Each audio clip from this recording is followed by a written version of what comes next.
በአንድ ድርጅት ተቀጥረን አንድ ላይ ስንሰራ ነበር የተዋወቅነው። በቆይታ ተዋደድን፣ ጓደኛሞች ሆንን። ምንም መነካካት ስለማትፈልግ ቤተሰብ ተዋውቀን እጮኛ ሆነች። በጣም ወዳታለሁ፣ እሷም እንደምትወደኝ ነው የምትነግረኝ። በፍቅርና በእጮኝነት ከ4 ዓመት በላይ ስንቆይ ብዙ ዋጋ ከፍያለሁ። ሁለታችንም ተምረን አሁን ካለንበት ሕይወት የተሻለ ቦታ እንድንደርስና ሕይወታችን እንዲለወጥ እንፈልጋለን። ስለዚህ መጀመሪያ እሷ እንድትማርና ራሷን እንድትለውጥ ወስነን 6 ኪሎ ዩኒቨርሲቲ የማታ ተመዘገበች። ቤተሰብ አስተዳዳሪ ስለሆነች ደሞዟ አይበቃትምና የትምህርት ቤት ወጪዋን፣ የታክሲ የመዝናኛችንን እኔ እሸፍናለሁ። እሷ በደሞዟ ቤተሰቦቿን ታስተዳድርበታለች። ማታ ከክላስ ስትወጣ ሰፈራቸው ጉራንጉር ስላለው ያስፈራል። ስለዚህ ጠብቂያት ቤት አድርሻት ነው ወደ ቤቴ የምገባው። ከሥራ ስወጣ ወደ ቤቴ አልሄድም። 6 ኪሎ አካባቢ አመሻለሁ። ከዚያ እሷ ስትወጣ ተቀብዬ ቤቷ አድርሻት ወደ ቤቴ ነው የሚሄደው። በየቀኑ የማደርገው ነው። የእኛን ፍቅር የሚያውቁ ሁሉ ይቀኑብናል። የኔም የእሷን ቤተሰብ ቶሎ እንድንጋባ ይመክሩናል። ግን እሷ ሥራ ካልቀየርን በዚህ ኑሮ መጋባት ይከብደኛል ስለምትል የእሷን ፍላጎት ለመጠበቅ ነው የቆየ ነው። በሕይወቴ የሚያመኝና እንባ አውጥቼ የሚያስለቅሰኝ ፍቅረኛዬ ያኮረፈችኝ ቀን ነው። እንዲህ ነው ብዬ መግለጽ አልችልም። ካኮረፈችኝ እታመማለሁ።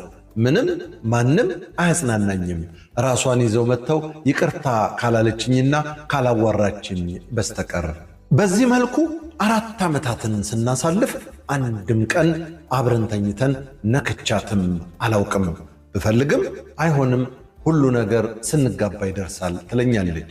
እኔም እሺ እውነትሽን ነው ስንጋባ ይደርሳል እያልኩ ከሐሳቧ ጋር እስማማለሁ።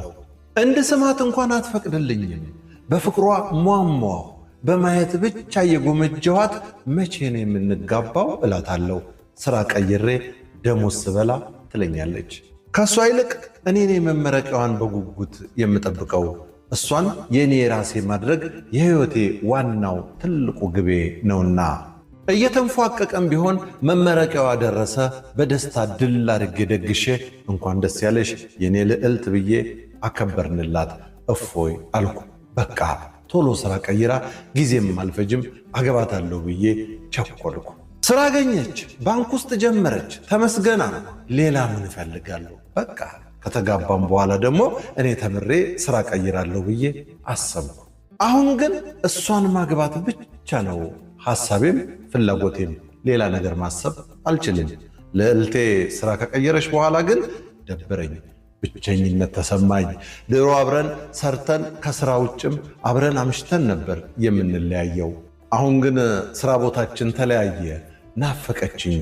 ከሥራ ወጥቼ ቀጥታ ወደ እሷ ሥራ ቦታ ሄጄ ውጭ አካባቢ እጠብቃታለሁ። ስትወጣ ተያይዘን እንሄዳለን። ቀስ በቀስ ሥራ ቦታ ጓደኞች አገኘችና እኔ ውጭ እንደምጠብቃት እያወቀች እነሱ ጋር ሆና ና ተቀላቀለን ማለት ጀመረች። እንዴ እነሱ ምን ይሰሩልኛል? በጣም መናደድ ጀመርኩ። ደውዬ ነገርኳት። እኔ እኮ አንቺን ለብቻ ለማግኘት ነው ሥራ ቦታሽ የምመጣው እንጂ ጓደኞችሽ ጋር ጊዜ ለማሳለፍ አይደለም። እንደዚህ እንድታሳዝኝ አልፈልግም አልኳት። በቃ እንደ ድሯችን እሷን ለብቻዋ ማግኘት ናፈቀኝ። በፍጥነት የማላቃት ሰው ሆና ተቀየረች። በናፍቆቷ ታመምኩ፣ በፍቅሯ ተቃጠልኩ፣ በንዴት ሟሟሁ። የማደርገው ጠፋኝ። ፍቅሬን ላጣት ነው። አበድኩ። አልችልም እሷን አጥቼ። ኧረ በጭራሽ መኖርን አልመኘውም። መጠጣት ጀመርኩ። ስሰክር እግሬ ወደ እሷ ቤት ነው የሚመራኝ። እሄዳለሁ። አጥራቸው ጋር ቆሜ እንድትወጣና እንድታወራኝ እጣራለሁ። አባቷ ያባረረኛል። የትናንት ፍቅራችንን ረስቶት ለዚህ ደረጃ እንዳደረስኩላቸው ዘንግተውት እንደማያውቁኝ ሰው ሆኜባቸው ያባሩኛል። ህልም ሁሉ እየመሰለኝ እውነታውን መቀበል አቃተኝ። ምንድን ነው የቀየረሽ? ኧረ ለወቀው ጉዴን። ምንድን ነው የለወጠሽ? ከመሬት ተነስተሽ እንዴት ልትጠይኝ ቻልሽ? ወይስ ከመጀመሪያም ለጥቅምሽ ነበር የቀረብሽኝ እንጂ እንደማታገቢኝ ታውቂ ነበር? ጊዜን፣ ፍቅሬን፣ ገንዘቤን ለከንቱ ነገር ነው ያቃጠልኩት። ግን እንደማትፈልገኝ እያወቅኩም ሁል ጊዜ ማታ ላይ እነሱ ቤት መሄዴን አላቆምኩም። ስጠጣ እግሬ የኔን ቤት አያውቀውም የእሷን ቤት እንጂ። እሷን መጥላትና መራቅ ለእኔ ሞት ያክል ከባድ ሆነብኝ። እሷ ደግሞ በተቃራኒው እኔን ማየት ጠላች፣ አትፈልገኝም። የደረሰብኝ ክህደት ልሸከመው ከበደኝ። አለመፈለጌን መቀበል አቃተኝ። ሰዎች በቃ ተዋት ይሉኛል።